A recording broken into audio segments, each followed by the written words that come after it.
Nou vriende, goeiemôre. Ons is die Here nog dankbaar dat hy vir ons uitgespaar het, dat die Here nog 'n nuwe dag tot ons lewens toegevoeg het. Ons dank die Here dat ons 'n naweek kon gehad het waar ons so 'n bietjie ekstra tyd kon rus en so 'n bietjie ekstra tyd kon spandeer om net ons kragte te versterk vir die nuwe week. En die gebed van my hart is dat u ook hierdie nuwe dag en hierdie nuwe week sal sien as 'n geleentheid om die Here te verheerlik in u lewe. Die Bybel sê vir ons is ambassadeurs van die Here, skynende ligte in hierdie donker wêreld. En mag die Here u gebruik in sy diens en tot sy eer. Ek wil u groet met die baie besondere woorde van Halleluja lied 70. Dis 'n baie onbekende lied, maar 'n baie besondere lied. En daar staan: as ek geknak deur sonde, u bystand heiland mis, laat my gedenk u wonde, hoe u gekruisig is, en dat dit u genade was, wat aan die kruis gedra het my hele skulde las. Vers 3 sê: Heer, laat u bittere lyde 'n prikkel wees vir my, om kwaad te alle tye met mening te vermy. Laat dit gedurig by my bly, hoeveel dat u gekos het om my verlos te kry. Hierdie lied was my so kosbaar dat ek dit tog vanmôre vir u moes lees. Daar is nog 'n paar ander verse wat u op u eie tyd kan lees, maar die woord het my getref om kwaad te alle tye met mening te vermy. En die enigste manier hoe ons dit kan doen as ons dink aan die prys wat Christus vir ons aan die kruis betaal het. Vriende, as ons dink aan daardie bittere lyde aan die kruis, dan moet dit ons met mening wegdryf van sonde en ons oë rig op Christus, die leidsman en volëinder van ons geloof. Mag die Here ons getrou bevind en mag die Here vir ons genade gee sodat ons dan ook so kan lewe dat ons deur ons getuienis ander na Christus kan trek. Nou ek wil vanmôre 'n bietjie met u praat oor die baie besondere gedagte hier uit 2 Korintiërs 7 vers 10.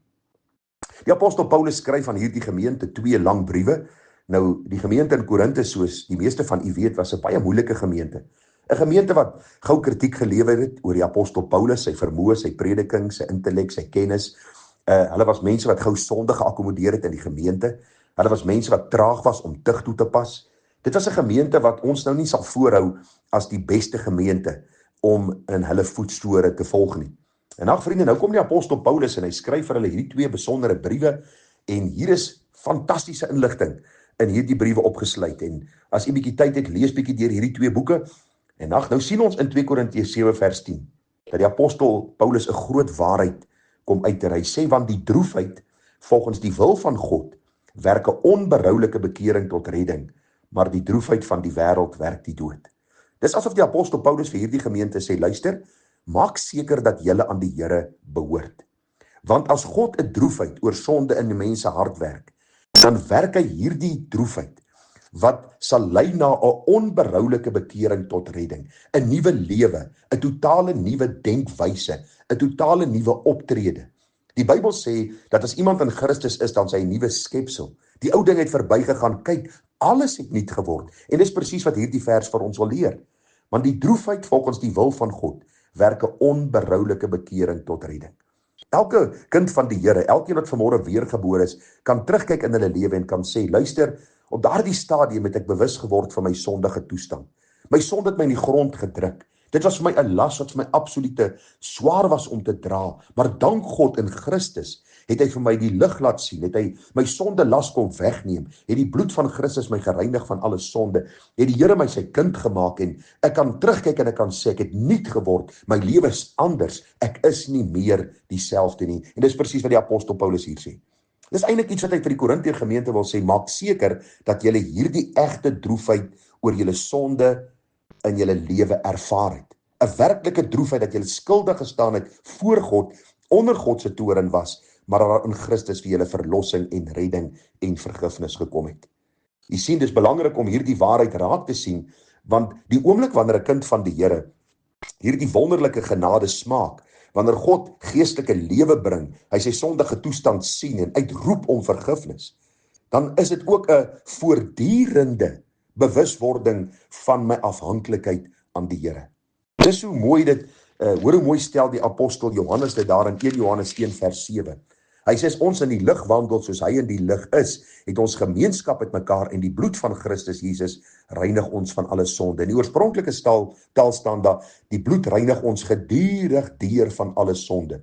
U sien, iemand wat werklik die droefheid volgens die wil van God beleef het, wat 'n onberoulike bekering tot redding bewerk het, is iemand wat weet, hulle is gered uit genade, maar daar is 'n gedurende reiniging wat plaasvind, waar die bloed my gedurig reinig van alle sonde. Die oomblik as ek bewus word van my sonde, of ek oortree God se wet, of God se woord, is daar berou, is daar belydenis, is daar 'n terugdraai na die Here, is daar opnuut hierdie toewyding aan die Here, wat die Heilige Gees van God in my werk. Maar die B-gedeelte is 'n waarskuwing. Maar die droefheid volgens die wêreld werk die dood. En ag vriende, ek het 'n bietjie gaan nalees oor wat sal dit beteken. En dit is eenvoudig, mense wat baie keer sleg voel oor hulle sonde omdat hulle uitgevang is, maar hulle het geen droefheid daaroor nie. Hulle het geen skuldlas wat hulle dra daaroor nie. Hulle is uitgevang oor hulle sonde en hulle voel miskien sleg omdat hulle iemand te nagekom het en hulle probeer so hier en daar 'n verandering maak in hulle lewe, maar daar's geen droefheid nie. Daar is geen bewuswording dat ek teen God gesondig het en skuldig staan voor hom nie. En die Bybel sê vir ons dat hierdie droefheid is 'n droefheid van die wêreld en dit werk die dood. En ag vriende, dit is so dat mense wat met hierdie ek wil amper sê nagemaakte droefheid dan in hulle lewe sit, is mense wat ly aan skuldgevoelens, dis mense wat ly aan hierdie skaamte en eintlik mismoedigheid, depressie, selfbejammering, hopeloosheid, en dit kan selfs lei dat hulle eie lewe neem. Dis die werklikheid, dis die realiteit, dat mense wat met hierdie nagemaakte sit, dat hulle nie die egte regtig verstaan, soos die Bybel dit vir ons leer nie. Die apostel Paulus kom en hy sluit hierdie 2 Korintiërs brief af, daar in hoofstuk 13 vers 5.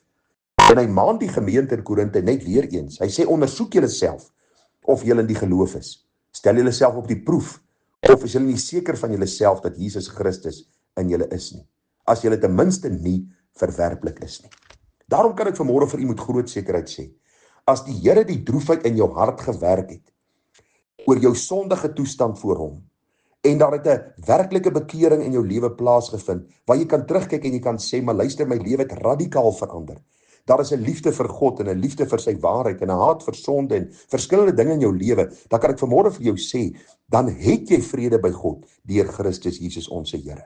En hierdie vergifnis, vriende, die Here vir jou kom gee, en hierdie vergifnis is iets wat sal voortvloei in jou lewe, waar jy gedurig in die lig wandel, die bloed jou gedurig sal reinig, en jy nie by 'n punt sal kom van hopeloosheid en moedeloosheid en absolute wanhoop, dat jy kan sê, ek has geen hoop meer vir my nie.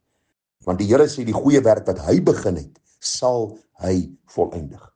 Nou ons gaan môre 'n bietjie kyk na so 4 eienskappe van hierdie droefheid volgens die wil van God, wat 'n onberoulike bekering tot redding bewerk. En mag die Here ons groot genade gee, dat ons hierdie waarheid sal raak sien, en ek bid, dat u ook werklik by die Here skuilings sal vind. Dat u in hom die vrede sal vind, en groot genade, dat hy vir u sal dra dag na dag, en seën met die keer van sy seëninge. Vriende, baie seën, baie groete, en 'n mooi dagie vir u verder te raak.